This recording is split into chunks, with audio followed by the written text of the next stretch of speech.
আত্মঘাতী সমালোচনা করেছেন জামাতের নেতা। এটা গণতন্ত্রের জন্য, আমাদের নির্বাচনের জন্য যারা আপনারা ভোট দিয়েছেন আপনাদের সবার বিরুদ্ধে এই স্টেটমেন্টে গিয়েছে। এটা বাংলাদেশের গণতন্ত্রের জন্য একেবারেই ভালো জিনিস নয়। এটা একটা মন্দ উদাহরণ হয়ে দাঁড়ালো। জামাত যদি নির্বাচনের 4 মাস পরে জামাতের নেতা যদি এই কথা বলেন বা সংসদের বিরোধী দলের নেতা যদি এই কথা বলেন, তাহলে নির্বাচনের ফলাফল নির্বাচনে প্রশ্নবিদ্ধ হয়। শেখ হাসিনা সবচেয়ে বেশি খুশি হবে। আমি যদি বলি জামাত যতগুলো নির্বাচনে অংশ নিয়েছেন ইতিপূর্বে, তাদের যে ভোটের পার্সেন্টেজ ছিল, তারা বিএনপির সমর্থনে যতগুলো আসন পেয়েছিলেন, রাতারাতি 12-14 বছর এত নিপীড়ন নির্যাতনের মধ্যে তাদের সরকার গঠন করার মতন অবস্থা তৈরি হয়ে গেল। এদেশে মানুষের মনোজগৎ পরিবর্তন হলো। অবাক কথা। সবচেয়ে বড় কথা হচ্ছে যে এই যে অভিযোগটা তুললেন, এই অভিযোগটা 4 মাস পর এখন তুলে আপনি গণতন্ত্রকে শক্তিশালী করলেন আপনারা, না গণতন্ত্রকে দুর্বল করলেন আপনারা? যাই হোক, আমি আশা করব অনেক সময় মানুষের মুখ থেকে অনেক সময় অনেক কথা বেরিয়ে যায়, হয়তো এরকম একটা কিছু হবে আমি মনে করি। পত্রিকায় দেখেছি শেখ হাসিনা আসছেন জুলাই মাস, আমাদের অভ্যুত্থানের 2য় বর্ষপূর্তি, উনি আসছেন, উনি জানান দিয়েছেন। কিভাবে? সাংবাদিকরা জিজ্ঞেস করেন, আমি খুব অবাক হয়ে যাই। জিজ্ঞেস করেন 2 বছরের মধ্যে জিজ্ঞেস করেন, যখন টক শোতে যে জিজ্ঞেস করেন শেখ হাসিনা আসছেন, কি বলবেন? বলে না কি বলবো, ওটা তো লিমিটেড, মানে 2-3 জনের মধ্যে, আমি মঞ্জু ভাই বা মান্না ভাই, আমরা 2-3 জনের মধ্যে আলোচনা করি টক শোতে। যে আজকে আপনাদের সামনে বলতে চাই, তিনি আসছেন না, আসতে পারবেন না। কেন পারবেন না? 1981 সালে তিনি স্বামী সন্তান নিয়ে প্রবাসে ছিলেন এবং সরকারের আনুকূল্য নিয়ে, তৎকালীন বিএনপি সরকার, সেই সরকারের আনুকূল্য নিয়ে, অনুমোদন নিয়ে তিনি বাংলাদেশে এসেছিলেন। যখন তিনি বাংলাদেশে আসেন শেখ হাসিনা, তখন শেখ হাসিনার হাতে কোনো রক্ত ছিল না। শেখ হাসিনা নিজে কোনো সংবাদপত্র বন্ধ করেনি, লেথাল উইপন ইউজ করার জন্য কোনো নির্দেশ দেননি, রক্ষী বাহিনী তিনি ক্রিয়েট করেননি, একদল তিনি বানাননি, গুম করেননি। যে রক্ষী বাহিনীর লোকজন যে গুম করতে, এই কাজগুলোর সাথে উনি জড়িত ছিলেন না। ওনার বাবার প্রশাসন, ওনার বাবা জড়িত ছিলেন, শেখ মুজিবুর রহমান জড়িত ছিলেন। 21 বছর তাকে রাজনীতি করতে, এবং ওনার বাবা, মানুষ সাধারণত বাবার যে মৃত্যুর সময় বাবার যে আকাঙ্ক্ষা থাকে, কি বাবা যদি বলে আমাকে ওই জায়গায় কবর দিও, তাই তো দেই আমরা নাকি? বাবা যদি বলে এটা করো, যে একজন বাবার গল্প বলে গেলেন না যে আমার নাম যেন থাকে, বলে তো উনি, ওনার বাবার জীবনের সর্বশেষ আকাঙ্ক্ষা ছিল তাদের দলটার নাম হবে বাংলাদেশ কৃষক শ্রমিক আওয়ামী লীগ। উনি সেটাও রাখেন নাই। উনি বুঝতে পেরেছিলেন যে বাংলাদেশের মানুষ বাকশালকে ঘৃণা করে ওই নামে রাজনীতি করা যাবে না। সেজন্য তিনি বাবার সর্বশেষ ইচ্ছার নামটা পর্যন্ত বাদ দিয়ে তিনি আবার বাংলাদেশ আওয়ামী লীগে ফিরে এসেছিলেন। অর্থাৎ বাবার পথে অনেক বছর তিনি ছিলেন না। তো এবং শেষবার ওনাকে বলতে যে আমাকে ক্ষমা করেন, আমাদেরকে ক্ষমা করেন, একবারের জন্য আমাদেরকে সুযোগ দেন। তো মানুষ মনে করছে আচ্ছা ঠিক আছে, মানুষ মাত্রই ভুল করে, তো ঠিক আছে একবার সুযোগ দেওয়া যায়। একবার সুযোগ দিয়েছে, ভালো। এবার তো ওনার কোনো রিগ্রেট নাই, রিমোর্স নাই, ওনার অনুশোচনা নাই। উনি বলেছেন উনি কোনো অন্যায় করেননি, ভুল করেননি। উনি বলেছেন উনি ভারতে যেতে চান নাই।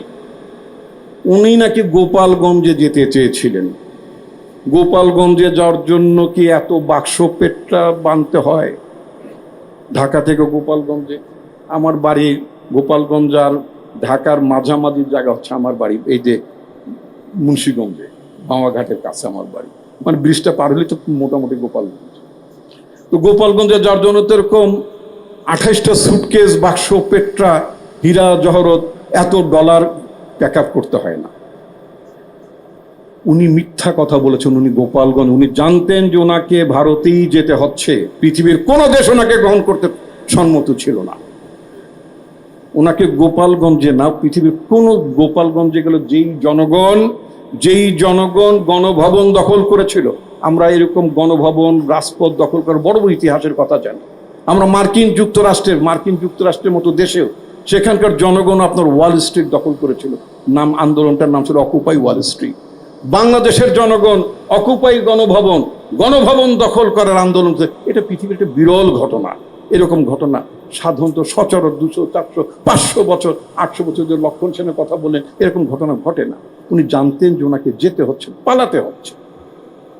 ওনাকে যে পালাতে হবে, আমি বহু মিডিয়া, এখানে যমুনা টিভি এবং আরো অনেক টিভি আছেন, আমি বহু টকশোতে বলেছি যে তার গভর্নমেন্ট অনিবার্যভাবে কলাপস করবে, কলাপস করার দিকে এগুচ্ছে। 31শে মে 30শে মে আমি হবিগঞ্জে আমার পার্টির প্রোগ্রামে বলেছিলাম, সেইটা আমার ফেসবুকে এখনো আছে। আমি আমার দলের নেতাদের উদ্দেশ্যে বলেছিলাম, সেই সংগ্রামে তোমরা যদি সামিল নাও হও, অনিবার্যভাবে শেখ হাসিনা কলাপস করবে, তার সরকার কলাপস করবে।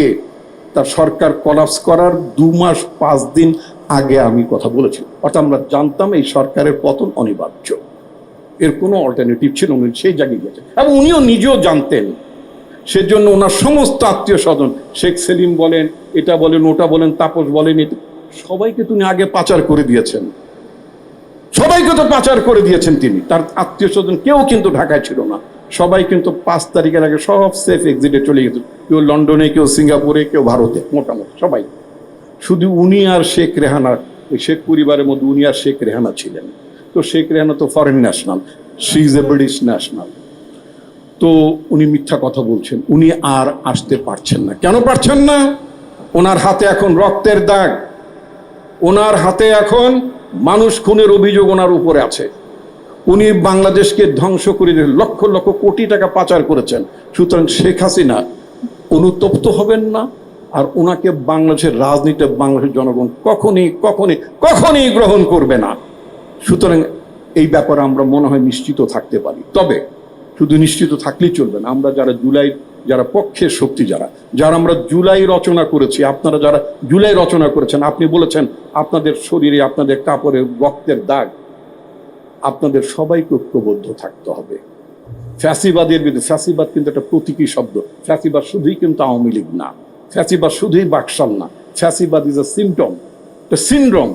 এটার বিরুদ্ধে সবাইকে আপনাদের সজাগ এবং সক্রিয় থাকতে, সক্রিয় অবস্থান নিতে হবে। জামাত নেতা হামিদুর রহমান আজাদ ভাই, উনি চলে গেছেন, ওনার একটা বক্তব্য ছিল, উনি বলেছেন যে পরিবর্তন উনি দেখছেন না। পরিবর্তনটা তো আসলে রাতারাতি হয় না। 17 বছরের একটা প্র্যাকটিস ছিল, 17 বছরের লুটপাটের শাসন ব্যবস্থা ছিল। সেই শাসন ব্যবস্থা আপনি 4 মাসের মধ্যে পরিবর্তন করে ফেলবেন, তারপরে তো পরিবর্তন হচ্ছে। আপনারা যারা বিদ্যুৎ বিল দিতেন, একটু খেয়াল করে দেখেন তো, আপনাদের বিদ্যুৎ বিলের কর্নারের মধ্যে লেখা থাকতো শেখ হাসিনার উদ্যোগ, ঘরে ঘরে বিদ্যুৎ, লেখা থাকতো না?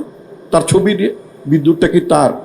আপনার টাকা দিয়ে আপনি বিদ্যুৎ নেন, তার ছবি দিয়ে, তার বাবার ছবি দিয়ে বলতো যে শেখ হাসিনার উদ্যোগ, ঘরে ঘরে বিদ্যুৎ।